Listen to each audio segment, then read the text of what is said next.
percabulan, hawa nafsu, penyembahan berhala, sihir. Boleh komentar di bawah di dalam kolom komentar. Shalom, saudaraku yang terkasih dimanapun kita berada. Kalau kita boleh ada saat ini semua karena kasih Tuhan dalam hidup kita.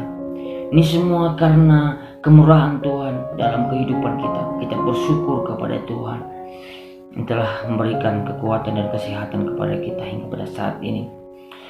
Saudaraku yang terkasih, pada saat ini saya akan membagikan kebenaran firman Allah kepada kita. Saya akan membawa tema kita pada kesempatan saat ini, yaitu Roh Kudus menaklukkan kedagingan. Saudaraku yang terkasih, di sini ada pertanyaan bahwa apa itu Roh Kudus?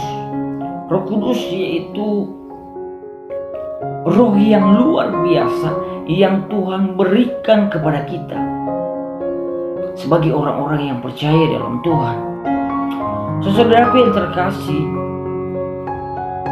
sebelum Tuhan Yesus naik ke surga, Dia berjanji bahwa akan memberikan rohnya kepada kita sebagai orang-orang yang percaya kepada Tuhan.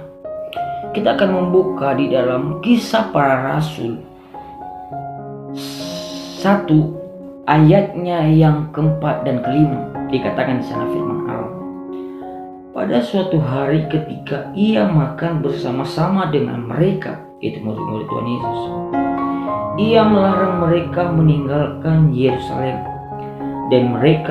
dan menyuruh mereka tinggal di situ menantikan janji Bapa. Jadi sebelum Tuhan Yesus naik ke surga, Dia mengatakan kepada murid-muridnya bahwa kamu tetaplah tinggal di Yerusalem untuk menantikan janji Bapa, yaitu pencurahan Roh Kudus. Jadi makanya pada hari-hari ini sudah berapa hari kita lewati, yaitu pencurahan Roh Kudus, menantikan kuasa Roh Kudus memenuhi hidup kita. Saya yakin dan percaya kita sangat menantikan Roh Kudus dalam hidup kita.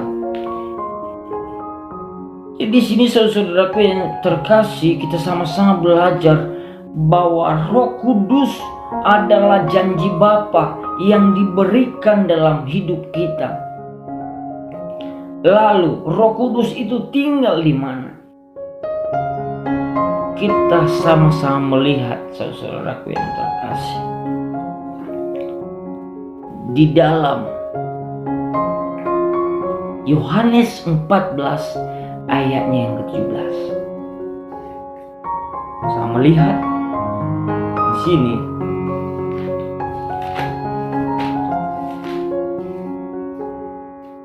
Yohanes 14 ayatnya yang ke-17. Dikatakan di sana bahwa yaitu roh kebenaran. Jadi Roh Kudus yang diberikan Allah kepada kita yaitu roh kebenaran. Dunia tidak dapat menerima Dia, sebab dunia tidak melihat Dia dan tidak mengenal Dia. Tetapi kamu mengenal Dia, sebab Ia menyertai kamu dan akan diam di dalam kamu. Jadi saudaraku yang terkasih dalam Tuhan, kalau kita melihat, sama-sama melihat di sini bahwa roh yang diberikan Allah kepada kita yaitu roh kebenaran. Dikatakan bahwa yaitu roh kebenaran. Dunia tidak dapat menerima Dia sebab dunia tidak melihat Dia dan tidak mengenal Dia. Tetapi kamu mengenal Dia sebab Ia menyertai kamu dan akan diam di dalam kamu. Jadi Roh Kudus itu tinggal di dalam hidup kita, diam di dalam hidup kita.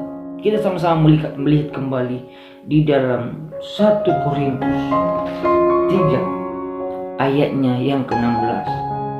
Tidak tahukah kamu bahwa kamu adalah bait Allah dan bahwa Roh Allah diam di dalam kamu? Jadi saudaraku yang terkasih, jadi roh yang diberikan Allah kepada kita, yaitu Roh Kudus, tinggal di dalam hidup kita. Saudaraku yang terkasih, tinggal di dalam hidup kita. Lalu apa peran Roh Kudus dalam hidup kita? Kita sama-sama melihat dalam Yohanes 14. Kita kembali lagi dalam Yohanes 14. Di ayatnya yang ke-26. Yohanes 14 ayat yang ke-26 dikatakan di sana. Tetapi penghibur, yaitu Roh Kudus, yang akan diutus oleh Bapa dalam namaku, dialah yang akan mengajar segala sesuatu kepadamu dan akan mengingatkan kamu akan semua yang telah kukatakan kepadamu. Jadi saudaraku yang terkasih, kalau kita melihat di sini, peran Roh Kudus adalah untuk menyertai kehidupan kita, menuntun kehidupan kita, menghibur kehidupan kita, mengajar kehidupan kita, dan memimpin kehidupan kita di dalam kebenaran firman Allah. Untuk menuntun kehidupan kita semakin bertumbuh di dalam Tuhan. Untuk semakin hari pengenalan kita akan Allah semakin bertumbuh, semakin meningkat dalam Tuhan.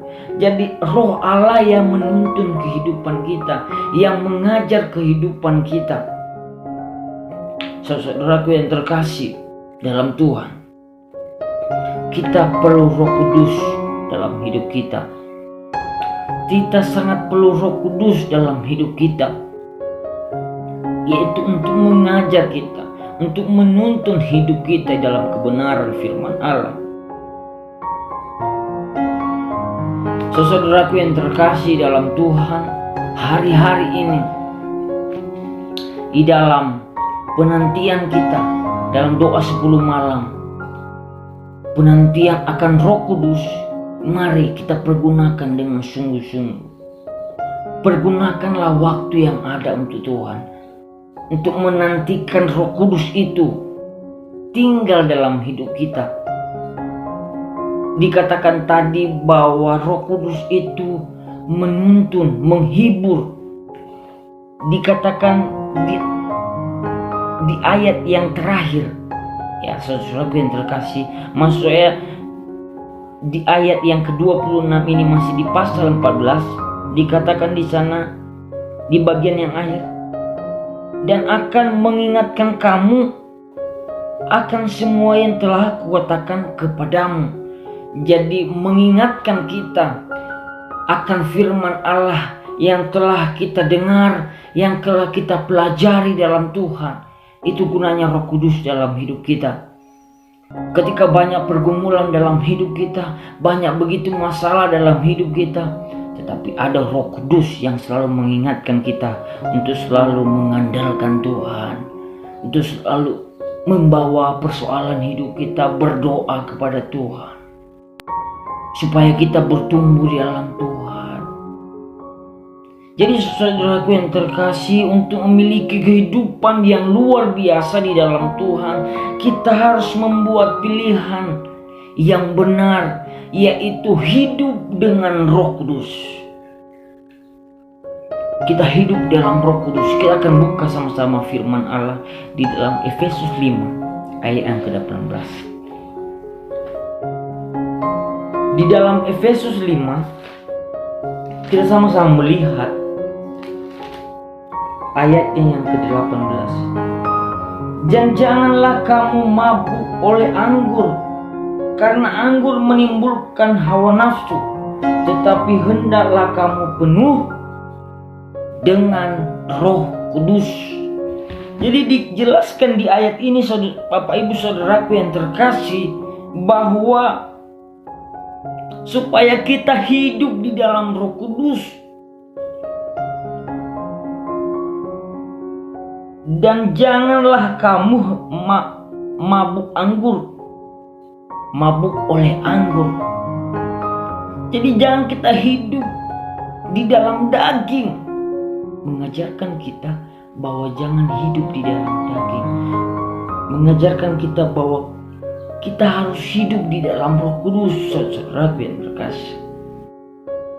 Jadi saudaraku yang terkasih, kita sama-sama melihat bahwa perbuatan daging apa yang Tuhan maksud supaya kita tidak hidup di dalam, yaitu perbuatan daging ini. Kita akan melihat saudaraku yang terkasih dalam Galatia 5 ayat yang ke-19.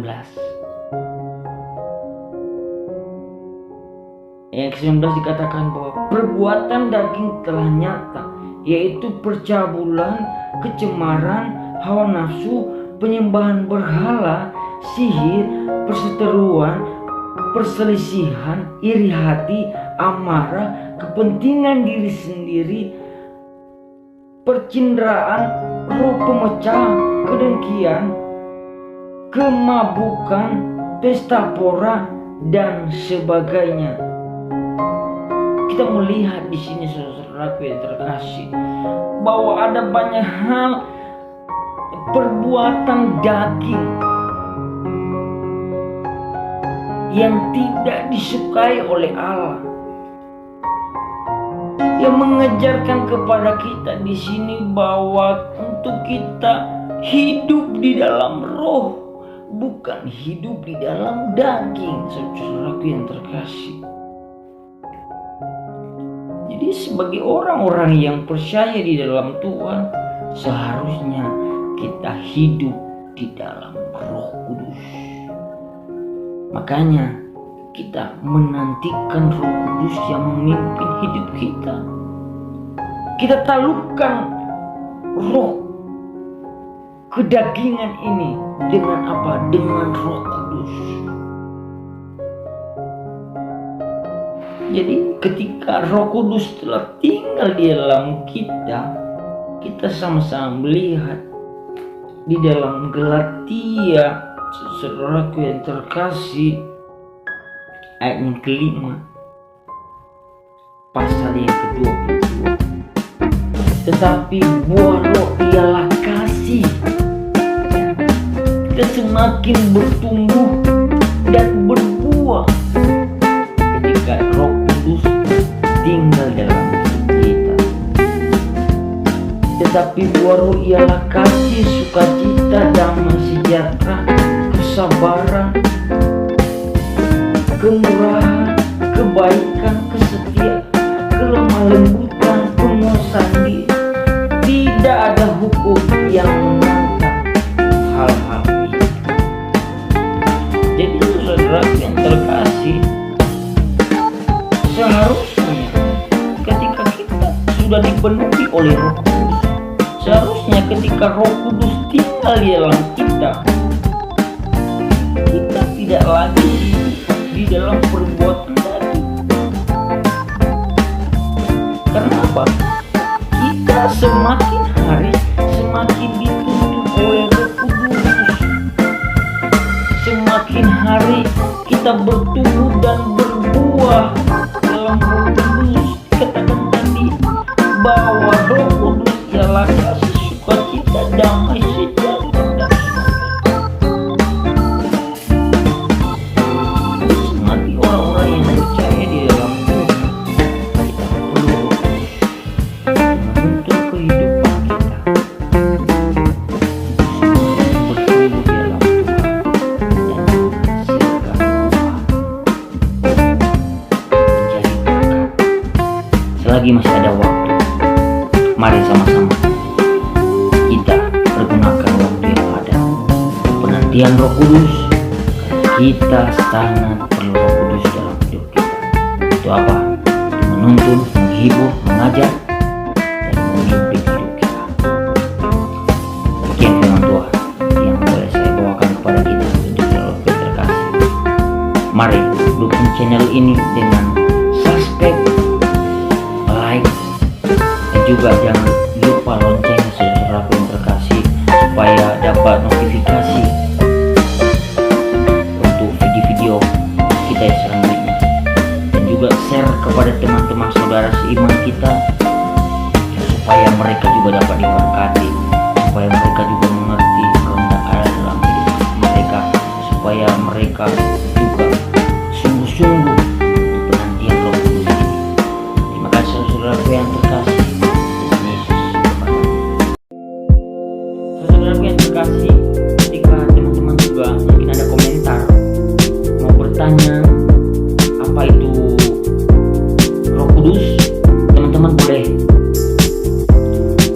komentar di bawah di dalam kolom komentar kepada teman-teman, dan juga teman-teman juga boleh berbagi cerita tentang Roh Kudus. Nanti komen di bawah kolom komentar juga teman-teman dikasih. Mungkin juga ada masalah-masalah yang terjadi ketika penantian Roh Kudus, juga boleh ditanyakan di bawah apa saja, nanti kita akan jawab kepada teman-teman semua.